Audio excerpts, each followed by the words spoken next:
Nuestra próxima sesión es el acoso, sobre el acoso gubernamental en contra del periodismo, donde vamos a enfocarnos en 5 países donde obviamente hay una hostilidad desde el gobierno hacia el periodismo. Vamos a tener a Patricia Campos Melo de Brasil, Luz Meli Reyes de Venezuela, Carlos Dada de El Salvador, Adela Navarro de México y Carlos Fernando Chamorro desde Nicaragua. Como estamos en ese ambiente de Zoom, yo no sé si están todos ya aquí, pero quería llamar a Patricia si está, que puede abrir su cámara y así podemos empezar en esta sesión. ¿Estás por ahí, Patricia? Sim, estou acá, Rosenthal. Sim, você pode inclusive falar português. Acuérdense, los que están en Zoom, que si quieren entender el portugués en español, hay un globito abajo en Zoom donde pueden hacer el cambio de idioma. Pero, y si vas a hablar en portugués, Patricia, tienes que estar en el portugués, ¿sabe dónde? Porque un canal va a ser todo en español y el otro todo en portugués. ¿Ok? Entonces, adelante. Si tú puedes llamar a los otros participantes, yo voy a ir para la oscuridad ahora.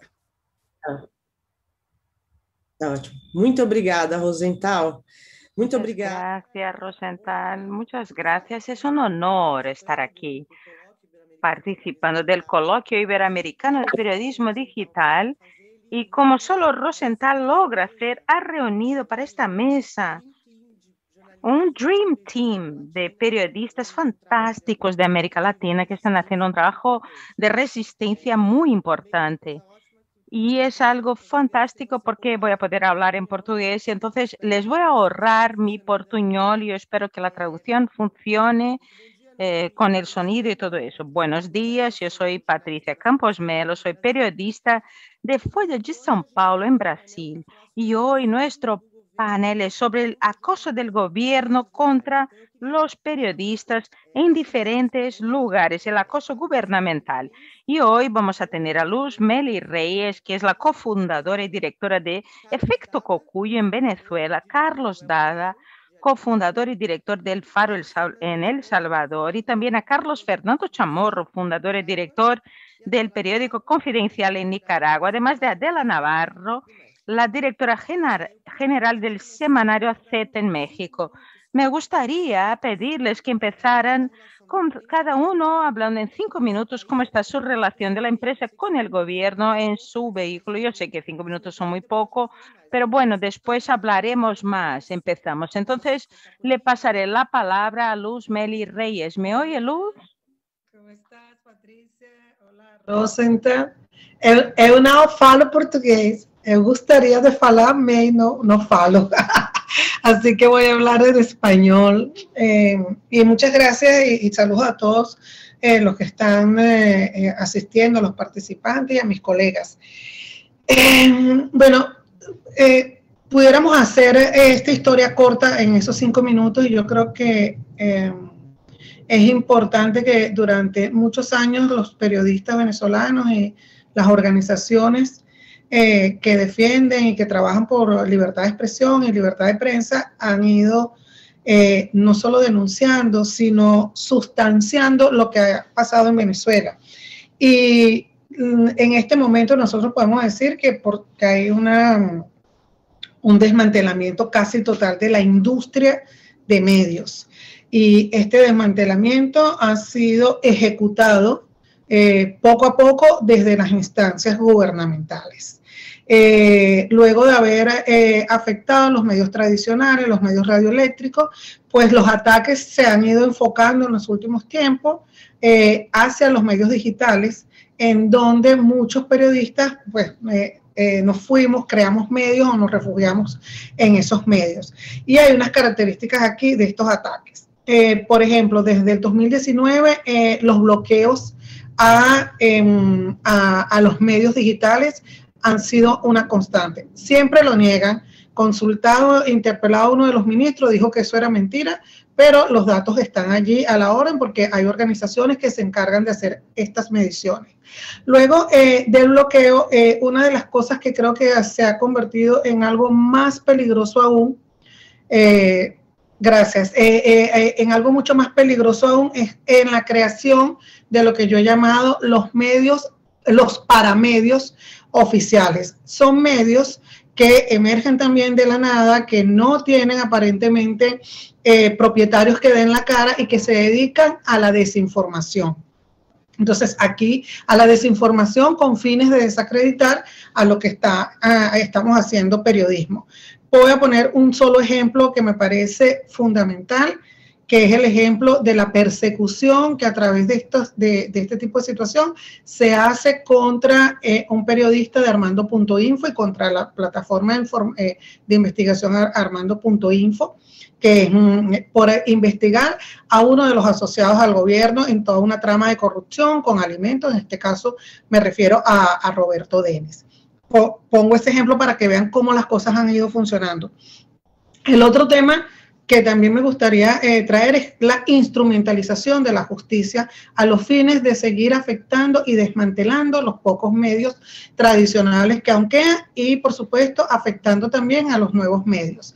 El ejemplo que traigo rápidamente también, pues, es la indexación de una multa que se le colocó al Diario del Nacional hace no sé cuántos años, pero que al valor actual son 13 millones de dólares, pero que además se hizo con la intención expresa de que el Nacional no pudiese volver a tener una edición en papel. Por distintas razones había tenido que pasar solamente a digital. Y ya para, digamos, estos son algunos de los ejemplos, pues, en el caso de nosotros hemos sido blancos de difamación y de ataques a través de estos pseudomedios con acoso incluso de funcionarios gubernamentales que buscan además desacreditar, porque en como si no puedes legalmente, atacas lo más preciado que era, como decía Javier Moreno, que es la credibilidad, ¿no? Ese arco en el que sostenemos el oficio. Y en medio de una situación en donde no hay pluralidad de medios en Venezuela, en donde no hay cantidad de medios donde la gente se pueda informar de las distintas corrientes, pues desde el propio Estado se fomenta la desinformación y se fomenta la persecución a medios y periodistas. Muy contextualmente, pues eso lo vimos con todo el tema de COVID, como hubo desinformación transmitida a través de los medios oficiales, desde las vocerías oficiales y la persecución a periodistas, médicos y cualquier otra persona que se atreviera a hacer incluso preguntas sobre lo que estaba sucediendo con el COVID. Actualmente hay una gran desinformación alrededor del manejo de la pandemia y siempre recuerdo que ni siquiera hay acceso a datos realmente públicos con toda la posibilidad de subregistro que hay de lo que está ocurriendo, sino que simplemente se dan informes vía Twitter a una determinada hora de la noche para que todos los periodistas tengamos que salir a buscar realmente cuál es la información. En la próxima, seguramente en las próximas intervenciones me voy a enfocar entonces en las consecuencias que este tipo de conducta y de ataque está generando y que lo hemos también venido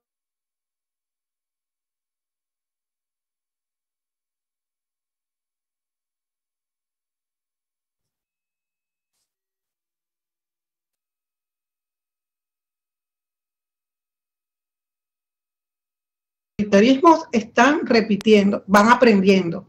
Los autoritarismos van aprendiendo de las tácticas que funcionan. Entonces, bueno, creo que esa es mi parte de introducción y espero por mis otros colegas para seguir el diálogo. Muchas gracias, Luz. Agora, Carlos Dada, se você puder fazer sua apresentação, 5 minutos. E agora, Carlos Dada, le toca a usted hacer su presentación. Você está no mudo ainda. Usted está en el silencioso aún. No le oímos. Ahora sí. Gracias, Patricia. Gracias a Rosenthal por la invitación para este coloquio que me parece importantísimo. Creo que en las presentaciones de todos vamos a ver algunos rasgos similares y algunos elementos particulares en cada país, pero en general creo que estamos hablando de un cambio en los modelos tradicionales de hacer política o de estos gobiernos o presidentes basados en ideologías propias de la Guerra Fría, a un cambio hacia un populismo bastante despojado de ideología y bastante más cercano a las prácticas del poder por el ejercicio mismo, del poder por cualquier vía. Por supuesto, esto normalmente requiere el desmantelamiento de las instituciones democráticas, de las instituciones de rendición de cuentas y de la eliminación de las voces críticas a ese ejercicio del poder. Y ahí es donde entramos nosotros, los periodistas, que solemos, por la misma naturaleza de nuestro oficio, ser críticos con el poder independientemente de quien lo ostente y exigir rendición de cuentas. Y creo que de ahí parte la incomodidad o el ensañamiento de estos gobiernos contra la prensa independiente. En el caso particular de El Salvador, en junio de 2019 tomó posesión Nayib Bukele, un presidente joven que hizo casi toda su campaña en medios y en redes sociales, más que en las plazas, ¿no? Y que probablemente esto significó el primer gran cambio, un político de una nueva generación que se comunica de otras maneras, y sorprendentemente ganó en primera vuelta, tomó posesión, ya digo, hace casi 2 años, y demostró de inmediato corresponder o pertenecer a este grupo de nuevos presidentes populistas que hoy son la nueva ola en América Latina, pero creo yo que a diferencia de casi todos, si no es que de todos los demás, 2 años después Nayib Bukele no solo es un populista, sino que además es un presidente muy popular. Es hoy por hoy el presidente más popular de América Latina. Tiene más de 80% de popularidad según las encuestas más conservadoras, las que le son más críticas, digamos, tiene más de 80% de popularidad.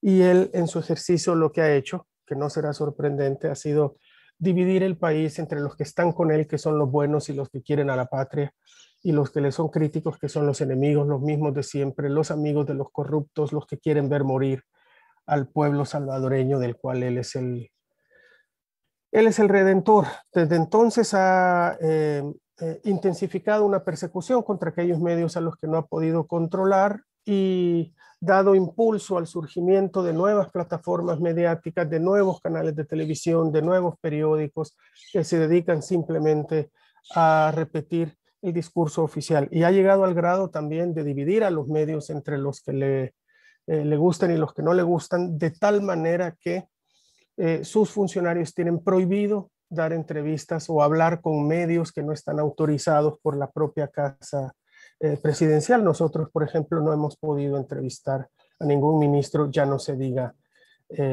al presidente. Y las plataformas de información que ha, digamos, construido no solo sirven para propaganda, sino también para la difamación de aquellas voces críticas, entre ellas los periodistas que le son incómodos, y para el linchamiento público que él mismo, ni siquiera sus funcionarios, él mismo lidera desde su cuenta de Twitter, y ahora le ha dado la costumbre por hacerlo los sábados en la noche, que él mismo llama sábados de bullying, ¿no? En casos como el mío, ha llegado a decir que mi problema está en la sangre porque el apellido es una cosa fuerte, eso han llegado a decir sus voceros, y que ya es una cuestión de sangre. Todos estos esfuerzos son la imposición de una narrativa única, por supuesto, que es la narrativa oficial, en la cual no cabe ninguna otra versión del país, ni ninguna voz disidente o crítica. Desde que asumió el poder, la Asociación de Periodistas ha registrado más de 100 ataques desde funcionarios de gobierno contra la prensa. Hemos sido objeto de amenazas, hemos sido objeto de seguimientos, hemos sido objeto de masivas campañas de difamación y deslegitimación. Ha habido periodistas a los que con operativos claramente de inteligencia se han metido a sus casas simplemente a robarles su computadora, en operativos que son exactamente iguales en algunos casos. En nuestro caso, además, a todo lo anterior se agrega una campaña de acoso fiscal. Llevamos 10 meses sometidos a auditorías del Ministerio de Hacienda. Han concluido solo un ejercicio en el que nos acusan de evasión deliberada de impuestos, en un caso que no tiene ninguna base para esta acusación, pero que aún así la han impulsado. El mismo presidente de la República, en cadena nacional de radio y televisión, ha acusado a El Faro de lavar dinero y de que estar sometido a una investigación por grave caso de lavado de dinero. Y a pesar de que su declaración misma ya constituye un delito, esto por supuesto no está siendo investigado por las autoridades. A todas las organizaciones de derechos humanos y de libertad de prensa, todas las organizaciones internacionales han registrado y denunciado los ataques a la prensa en El Salvador y el tremendo retroceso que tenemos en materia de libertad de prensa y de libertad de expresión bajo este gobierno. Y solo cierro, Patricia, diciendo algo. Ahora mismo, mientras yo estoy hablando, está tomando posesión la nueva Asamblea Legislativa, el nuevo Congreso salvadoreño. En la última elección, el presidente ganó mayoría, o su partido ganó mayoría absoluta en la Asamblea. Esa mayoría absoluta toma posesión este día. Por tanto, el Ejecutivo tendrá ahora todo el control también del Poder Legislativo y con ello, por ende, del nombramiento de funcionarios y de creación de leyes a su antojo sin ninguna oposición visible, porque la otra característica es que hoy mismo en El Salvador no hay ninguna oposición política creíble ni con la suficiente fuerza para hacer frente al ejercicio de Nayib Bukele. Me quedo aquí porque creo que ya me pasé como 30 segundos y dejo el micrófono a ti, Patricia. Muito obrigada, Carlos. Muchas gracias, Carlos. Y siento muchísimo que todo esto esté pasando en los medios. Y ahora Carlos Chamorro nos va a contar sobre Nicaragua. Saludos a todos los colegas y al maestro Rosenthal que facilita este gran encuentro. La crisis que se vive hoy en Nicaragua de falta de libertad de prensa, libertad de expresión, estado policial, es el resultado de la acumulación de 14 años progresivos de un gobierno autoritario. Pasamos de un régimen autoritario a una dictadura institucional, a una dictadura sangrienta, cuando el gobierno de Daniel Ortega fue desafiado por protestas masivas en abril de 2018. Y también pasamos de el acoso y la intimidación a la prensa, el linchamiento a periodistas en medios oficiales, el cierre del acceso a la información pública, del espionaje, de la creación del propio emporio de medios de la familia presidencial, a una situación en la que la prensa no solamente se fue percibida por el régimen como la oposición, sino como el enemigo, y el enemigo se le aplasta. Es decir, hubo una declaratoria de guerra contra los ciudadanos en 2018 y también contra la prensa, y entramos en otra etapa del cierre de los espacios democráticos con el asesinato del periodista Ángel Gaona, con la imposición de la censura de televisión, con las agresiones físicas contra reporteros y contra redacciones, la imposición del bloqueo aduanero, hasta llegar a finales del 2018 en el momento más grave de esta escalada de represión, que es la criminalización del ejercicio del periodismo, cuando se da el asalto a las redacciones de Confidencial y 100% Noticias, y los colegas Miguel Mora y Lucía Pinedo Ubao son capturados y enjuiciados criminalmente bajo la acusación de terrorismo, incitación al odio. El medio que yo dirijo fue ocupado por la policía en diciembre de 2018 y se mantuvo esa ocupación durante más de 2 años hasta que en febrero de este año se oficializó la confiscación ilegal de Confidencial y también de 100% Noticias, y el régimen de un día para otro inventó que se los trasladaba al Ministerio de Salud para crear una clínica de salud en estos medios de comunicación confiscados.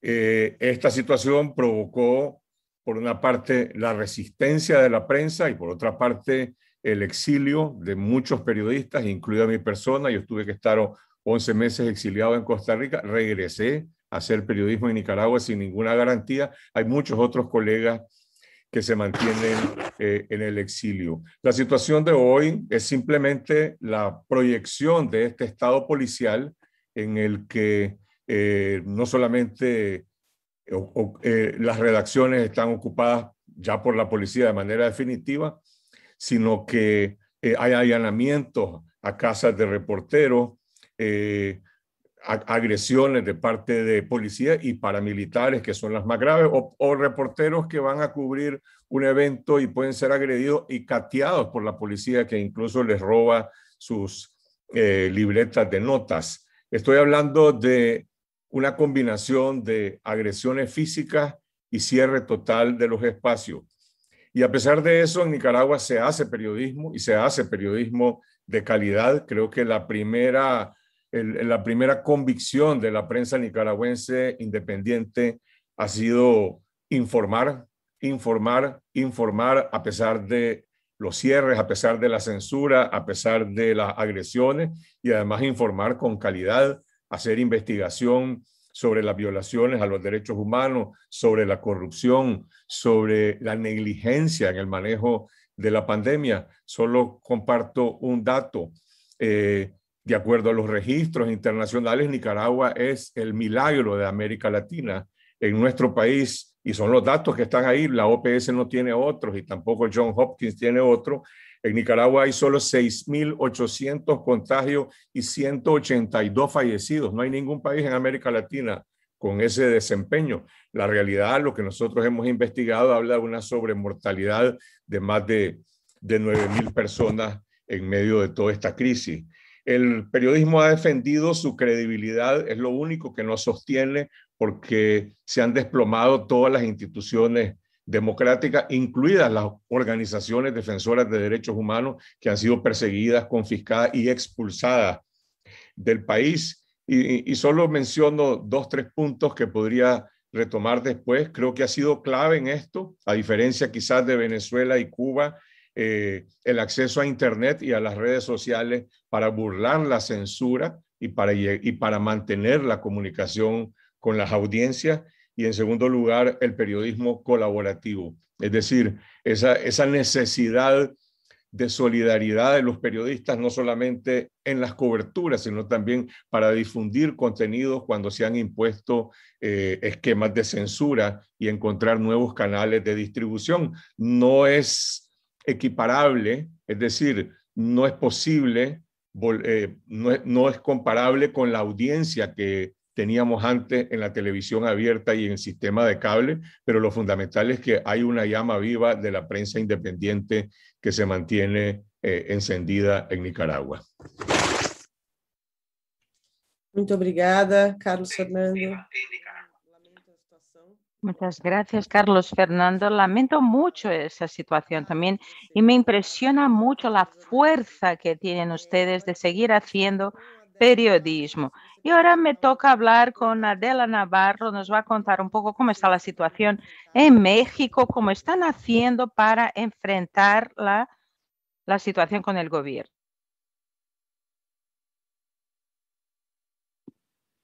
Sí, desafortunadamente en México los periodistas vivimos unos tiempos difíciles de mucha polarización, de mucha división y todo originado desde la propia presidencia de la República, donde el presidente Andrés Manuel López Obrador, una persona que sí sorprende porque durante 12 años fue víctima de la intolerancia, fue señalado, fue acusado, a veces injustamente, a veces con falsedades, y cuando llega al gobierno uno esperaría que él cambiara este entorno para beneficio de toda la sociedad, y no es así.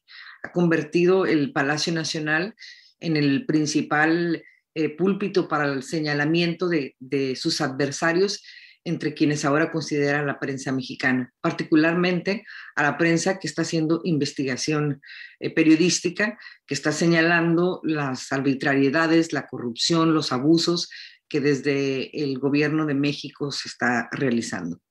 El presidente incluso ha dado a conocer en estas sus conferencias diarias una lista de los periodistas que le son afines o los que él considera que son condescendientes o consecuentes con su administración, y aquellos periodistas que no le son afines, a los que considera parte del grupo de adversarios políticos y que llama miembros de la prensa conservadora.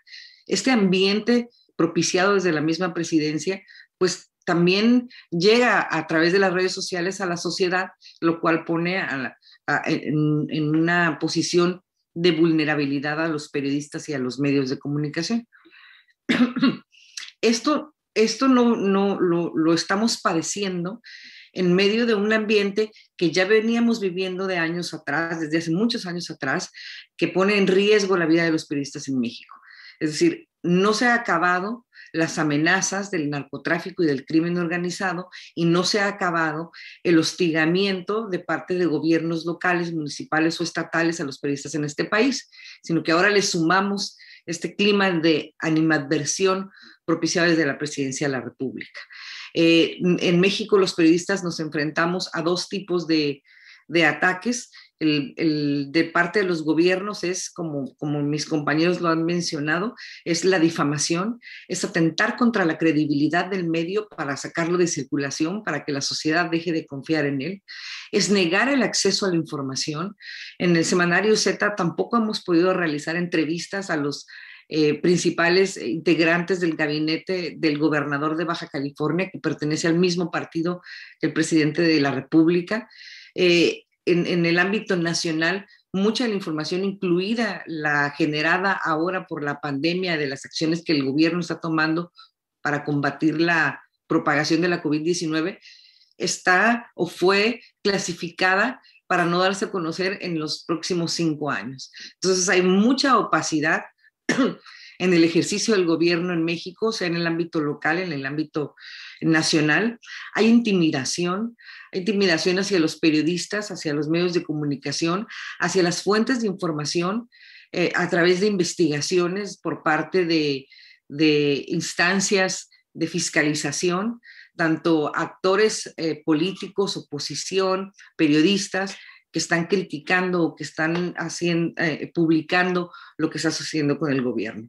Y también se está utilizando, como en el pasado inmediato y como en el pasado en México, la propaganda oficial para premiar o para castigar a medios de comunicación.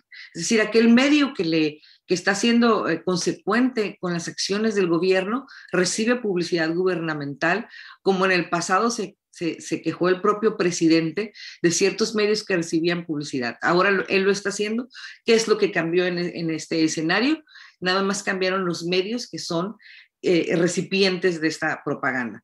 El medio que no es afín, o que el gobierno de la República considera que no es afín a ellos, pues no tiene publicidad, es un castigo entre ellos. Sobrevivimos porque la sociedad mexicana tiene una avidez por el periodismo de investigación, porque tiene una madurez cívica que le lleva a querer saber más. Sobrevivimos porque en los últimos años ha habido este periodismo colaborativo muy importante de hacer periodismo de investigación sobre lo que está sucediendo con el gobierno, sobre las acciones, las políticas públicas, la inversión gubernamental, y es algo que la sociedad está ávida de conocer. Más adelante tendremos la oportunidad, para no pasarme más, que el otro contexto es el de las amenazas y la impunidad del narcotráfico y el crimen organizado, propiciado por una incapacidad del gobierno de la República y de la Fiscalía General de la República para combatirlos. Muito obrigada, Adela. Muito obrigada. Muchas gracias, Adela. Voy a contarles un poco sobre la situación en Brasil, pero es interesante observar, como Carlos Dada había dicho, que hay muchos puntos en común. Luz, Meli, hablando de los vehículos que supuestamente serían periodísticos, pero que, bueno, que se usan para atacar a los opositores. Carlos Dada mencionó ese fenómeno de estos líderes populistas que se apoyan sobre las redes sociales y que hacen personalmente ataques a periodistas específicos. Eso es algo que ocurre mucho en Brasil. Carlos Chamorro habló de algo en Nicaragua, que es algo que viene desde antes, que no es nada nuevo. Mis amigos y compañeros de Venezuela y de Nicaragua dicen que lo que ocurre en Brasil hoy es lo que vieron en Nicaragua, en Venezuela hace 3, 4 años. Entonces, creo que ellos ya están en ese punto de adoptar medidas más duras contra periódicos.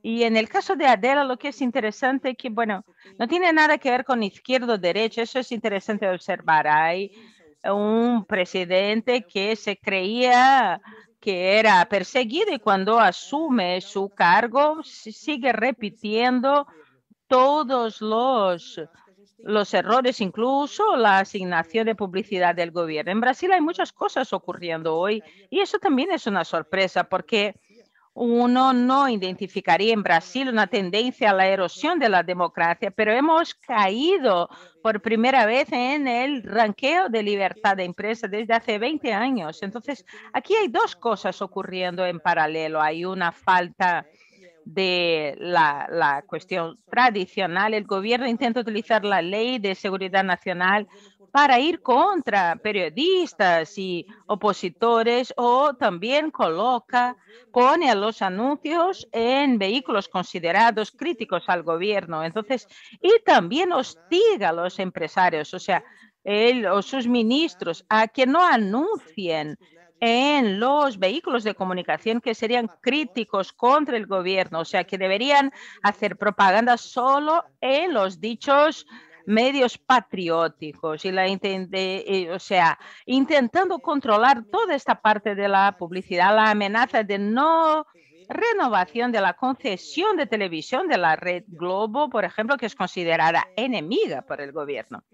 Y además de todo esto, uno también tiene que enfrentarse a las nuevas armas, el hostigamiento virtual, la lista de periodistas odiados, estas campañas de difamación contra las mujeres, donde sobresale el aspecto misógino, que las mujeres ofrecen sexo para obtener reportajes, y todo eso viene directamente del presidente.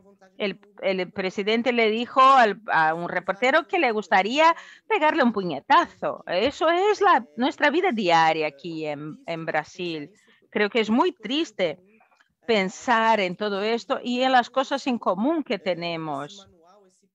Como este manual es algo que van compartiendo y uno se inspira en los demás. Cuando Carlos Dada estaba hablando del acoso fiscal, María Reyes en las Filipinas también pasó por ello. Hay vehículos críticos que sufren esa clase de hostigamiento también. Luz Meli mencionó los pseudo periódicos o los pseudos blogs que se usan como armas contra periodistas críticos. Aquí en Brasil hay muchos y que sí, que son sostenidos por publicidad del gobierno. Entonces, hay muchos puntos en común. Hay muchas preguntas para ustedes que vienen de la audiencia. Vamos a empezar. Una pregunta específica que es para Luz Meli, de Carlos Rodríguez. Y quiere saber, no sé si ustedes están oyendo la traducción. ¿Bien? ¿La están oyendo? Para Luz Meli. ¿Qué instituciones denunciaron el bloqueo de medios? Gracias. Está filtro.be y está Espacio Público, IPIS, y además está Medianálisis. O sea, son organizaciones que además están llevando, IPIS sobre todo, lleva muy bien documentado cómo son los temas de bloqueo.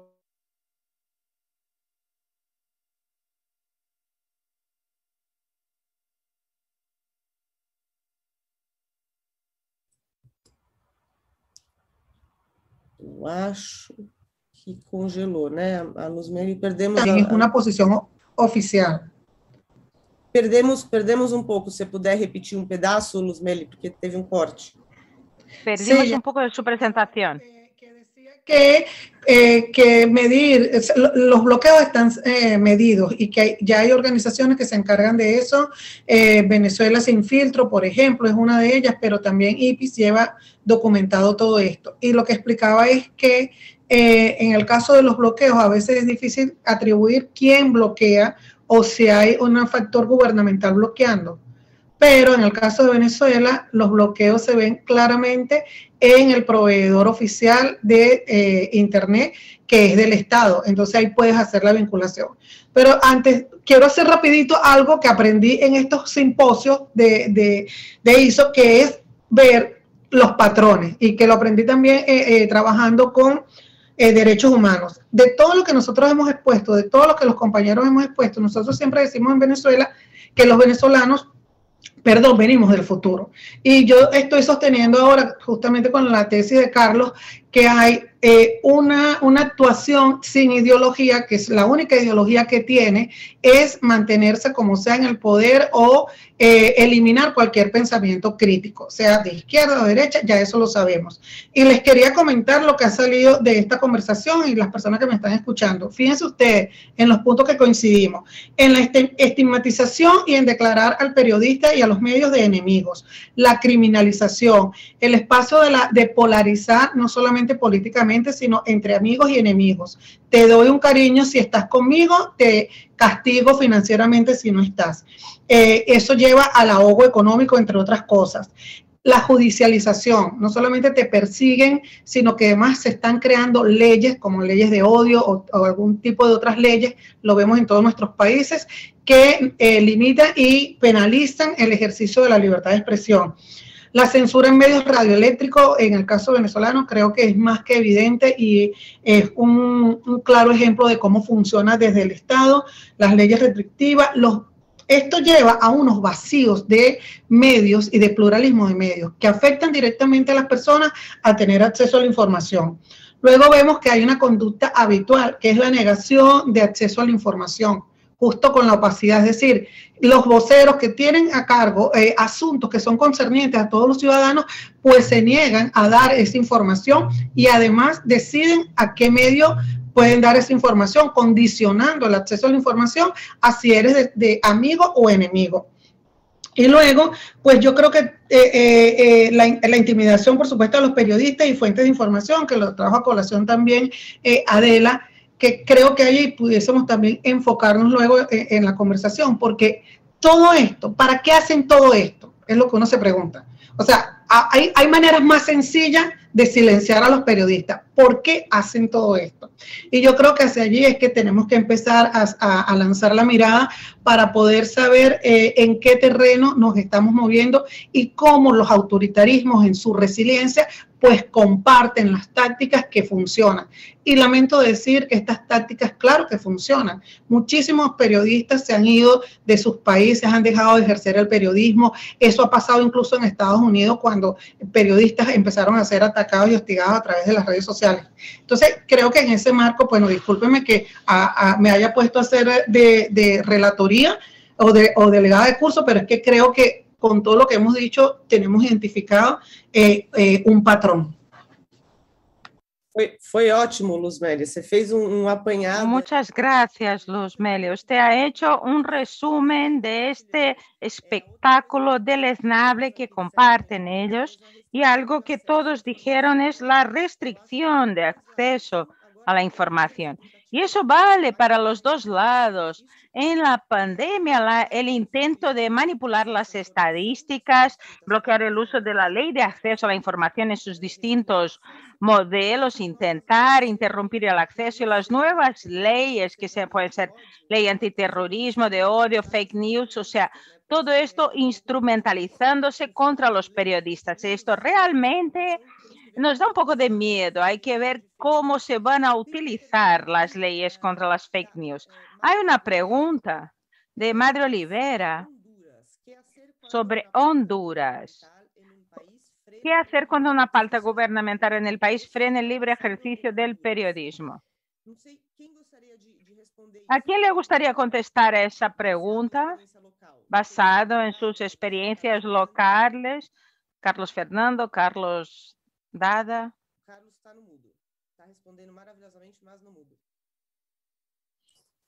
Yo sobre eso tengo muy poco que decir. No es primera vez, y esto sí no es un fenómeno característico de estos tiempos, que la pauta publicitaria sea utilizada como medida de presión. En todos nuestros países, cuando vivíamos en otras épocas de medios tradicionales, no solo la pauta publicitaria, sino también en casos como el de México particularmente, la distribución del papel que estaba exclusivamente en manos del gobierno, han sido utilizados durante todo el siglo XX como medidas de presión para los medios.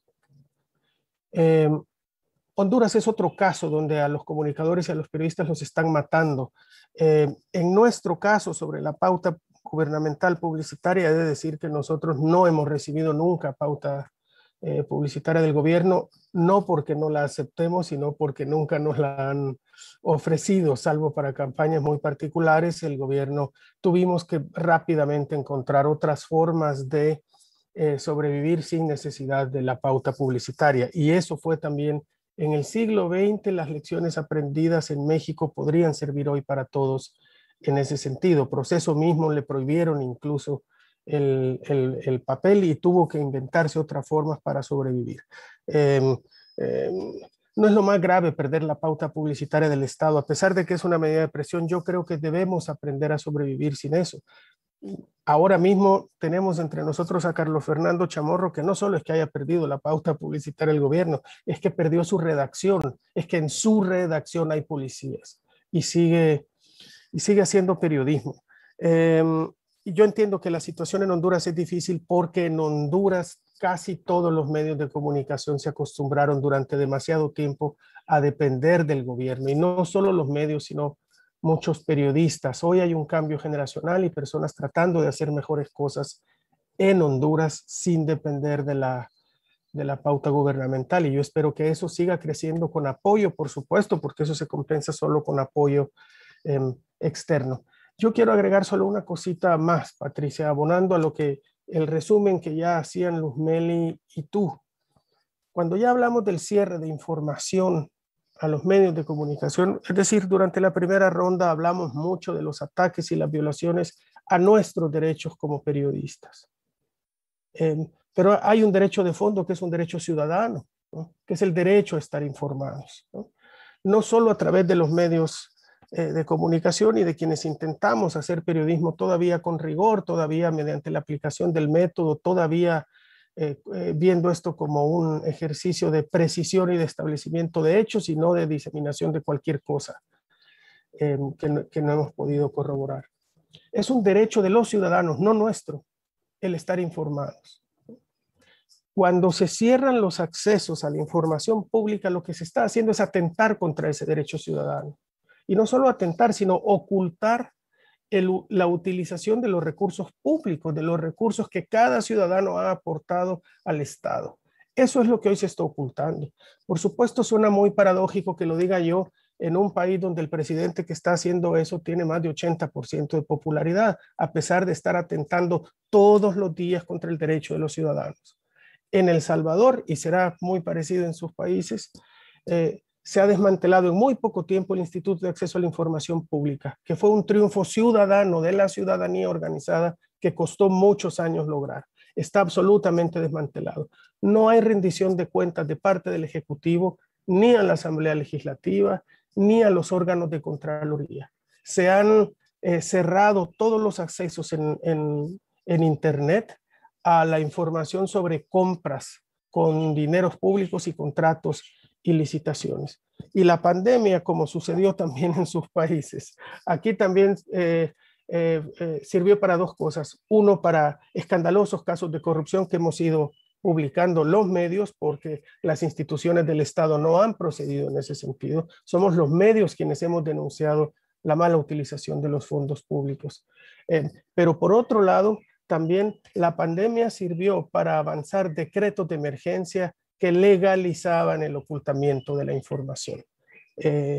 Vamos a ciegas, sin acceso a información pública, dependiendo cada vez más de fuentes que arriesgan su trabajo, que arriesgan su estabilidad, que arriesgan todo para poder cumplir con lo que consideran de manera muy valiente, casi heroica, diría yo, burócratas que consideran que deben cumplir con su obligación cívica de proveer información. Dependemos cada vez más de ellos y eso, con todo lo que dificulta todo lo anterior, nuestro ejercicio periodístico, eso lo complica un poco más porque agrega a nuestras obligaciones cuidar y proteger mucho a esa fuente de información para que no tengan que pagar altos precios por cumplir con eso.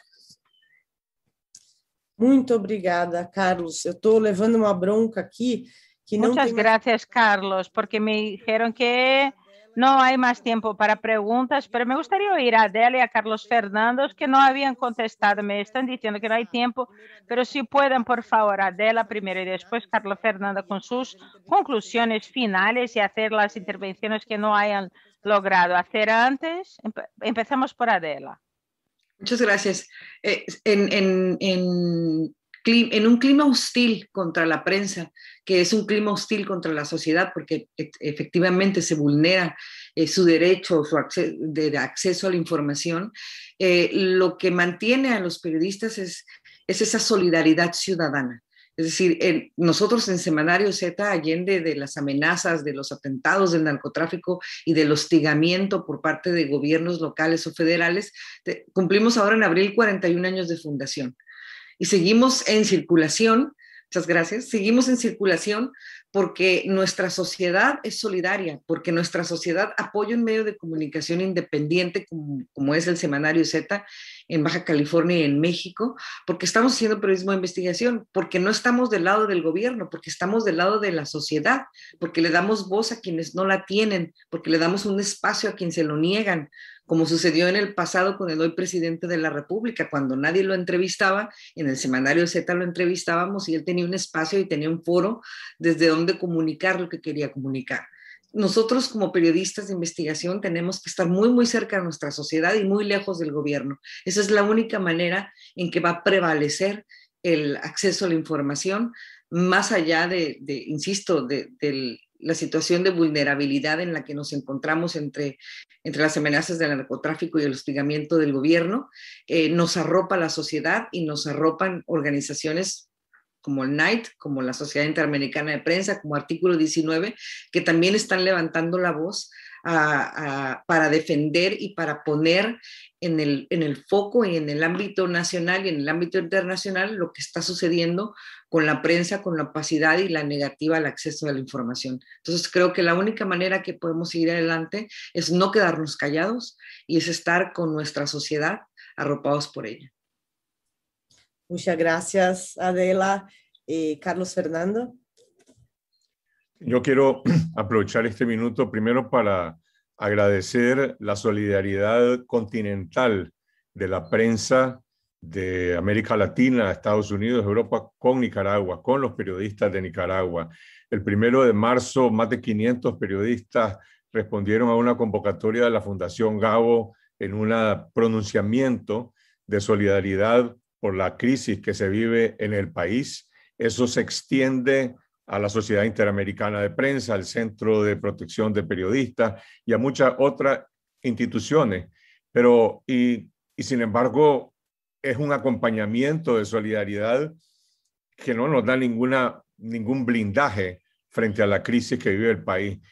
Y sin embargo, hace falta algo que yo creo que es más importante, y es hacer periodismo en Nicaragua. Es decir, que la prensa internacional ponga sus ojos en Nicaragua, no solamente para expresar su solidaridad, sino para cubrir esta crisis. El mayor riesgo que enfrenta nuestro país es este proceso de normalización de la violencia. Nicaragua va a una elección el 7 de noviembre. Luz Meli me dirá y sabrá los dilemas que enfrentan estos países para ir a una elección en la que no hay condiciones electorales, en la que estamos bajo estado policial, en la que el partido de gobierno controla el sistema electoral y prohíbe incluso la observación internacional. Bueno, la presencia de la prensa internacional en Nicaragua, no el 7 de noviembre, sino desde ahora, para contar esta historia de esta crisis, de este estado policial y de esta incertidumbre que se vive en el país en un esfuerzo por cambiar de manera pacífica una dictadura. Bueno, es una historia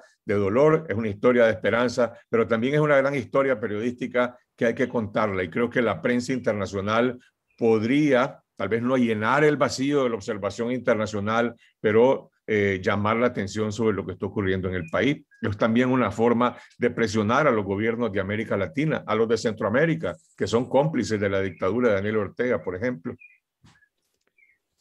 Muito obrigada, Carlos Fernando. Bom recado para todas as redações da América Latina. Muchas gracias. Ese ha sido un buen recado para toda América Latina, estar más atentos a Nicaragua. Me gustaría agradecer a todos ustedes.